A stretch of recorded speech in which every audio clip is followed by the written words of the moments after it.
रागाध्याक्षय मोपागदाश्च ब्रह्मार्वार्वेणोर्वा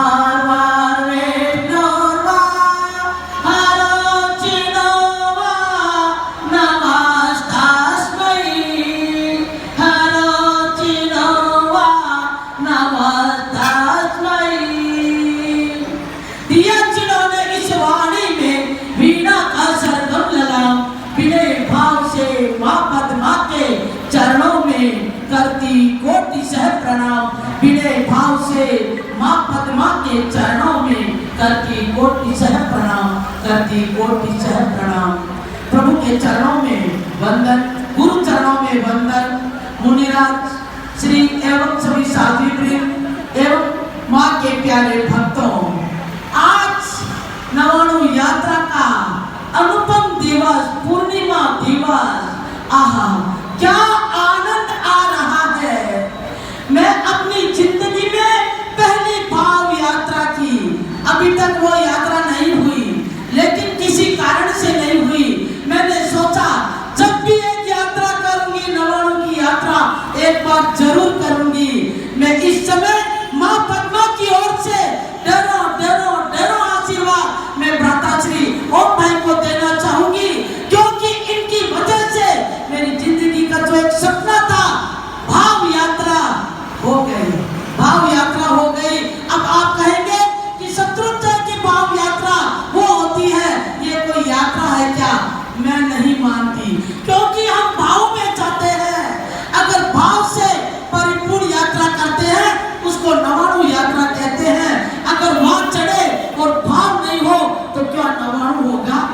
एक प्रकार का माहौल मुझे नहीं लगता कि शत्रुंजय से कई तुलना में कम हो। मुझे लगता है भैया, विश्व के अंदर पारस चैनल के द्वारा पूरे वर्ल्ड में जाएगा कि भाव यात्रा हो तो ऐसी हो, नवाणु यात्रा हो तो ओम प्रकाश जी रांका ने जो करवाई है, गिनीज बुक रिकॉर्ड में जाए या ना जाए, लेकिन मैं भारत चैनल वालों को कहना चाहती हूँ, हमारे जिन शासन के भक्तों को कहना चाहती हूँ कि ये यात्रा गिनीज बुक ऑफ रिकॉर्ड में जरूर जाएगी, जरूर जाएगी। और एक बात मेरे मन में हो रही, अब तो बड़े बड़े धर्म गुरु भी जब भाव यात्रा कराना होगा तो पूना नगरी के दादावाड़ी में आने के लिए लालायित होंगे कि भाव यात्रा करानी हो तो पूना चले, क्योंकि भक्ति देखनी हो। एक कहावत है, किश्ती देखनी हो तो कश्मीर की, किश्ती देखनी हो तो कश्मीर की, और भक्ति देखनी हो तो दादावाड़ी पूना शहर की। भक्ति अगर देखनी है तो देखिए क्या माहौल है भैया।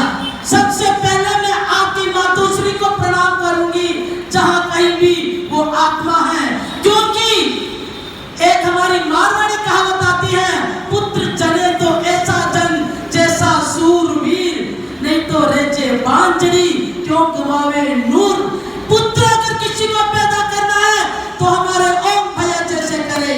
खड़े हो भैया, खड़े हो आप, क्योंकि आज जिन शासन के लिए जो आपने कार्य किया है, आपकी भक्ति, आपकी जो भक्ति है वो आज आपके जीवन में उतर गई। इसलिए जिन शासन के मैं मां की ओर से, हमारे विश्व का प्रथम तीर्थ की ओर से भक्त शिरोमणि, प्रभु भक्त शिरोमणि की उपाधि से इन्हें हम सम्मानित कर रहे हैं। प्रभु भक्त शिरोमणि, क्योंकि भगवान महावीर के शासन में 10 श्रावों का उल्लेख आया, लेकिन अगर 99 की भाव यात्रा में किसी का उल्लेख आएगा तो इतिहास के स्वर्ण पृष्ठों में नाम रांका परिवार का आएगा, रांका परिवार का आएगा। बड़े ही भाव से ये यात्रा चल रही है। बंधुओं, अब मुनिराज जब प्रवचन देते हैं तो किसी बात का विश्लेषण करते हैं, तो मैं और बातों का विश्लेषण करूं या नहीं करूं, लेकिन दिल की 2 बात कहूं, अगर कड़वी न लगे तो बोलूं। अब हम दादा के दरबार में जब जाते हैं, हो सकता है फैशन युग है, बात बुरी लग जाए, लेकिन जब दादा के पास जाते हैं तो सिर हमारा नहीं होना चाहिए, हमारे मस्तक पे ओढ़नी होनी चाहिए। देखिए गुरुद्वारे में जाके जब भी मत्था टेकते हैं तो उगाड़ा माथा नहीं टेकते, हमारी परंपरा है।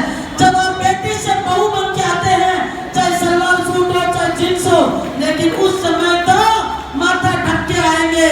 मैं आज 4-5 दिन से देख रही हूँ जिन जिन बहनों के माथे ढके हुए हैं, जब मॉडर्न बहनें आगे जाती हैं तो वो सोच रहे हैं भाई मेरी फोटो तो खराब नहीं आ जाए, मैं भी माथा उगाड़ दूं। जिनके ढका हुआ वो भी उनको देख के माथा उगाड़ना चाहते हैं। जब प्रभु के दरबार में जाते हैं, मस्तक झुका के जाते हैं तो मस्तक ढक के भी जाते हैं। तो आज ये बात यहाँ से लागू हो जाए। हमारे राका परिवार ने केसरिया केसरिया साड़ी दी है, और वो भाग्य है जो जिन्होंने साड़ी मिली और साड़ी पहन के वो जा रहे हैं। किन्हीं को नहीं मिली होगी इसलिए नहीं पहना होगा, मुझे पता नहीं है? तो फिर हमारी व्यवस्था होनी चाहिए कि साड़ी वही पहने, दूसरी नहीं, क्योंकि उसमें भक्ति का रंग चढ़ गया। कहते ना कि भैया ऐसी ऐसी साड़ी ओढ़ूं जिसमें तेरा भक्ति का रंग चढ़ जाए।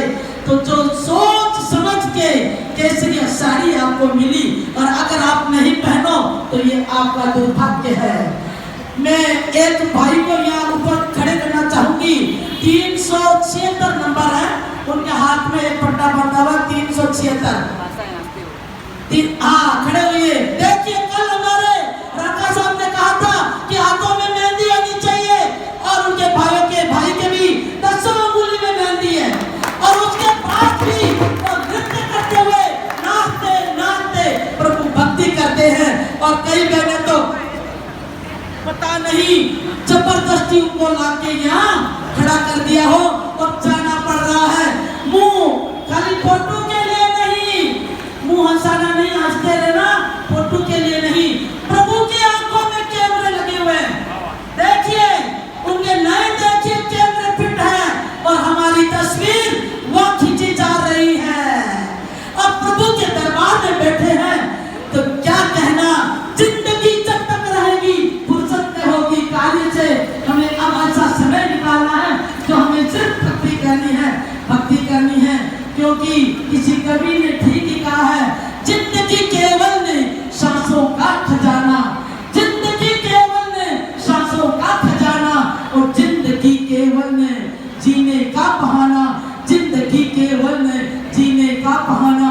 जिंदगी सिंदूर है, जिंदगी सिंदूर है पूर्व दिशा का, जिंदगी का काम है नया सूरज उगाना, जिंदगी का काम है नया सूरज उगाना।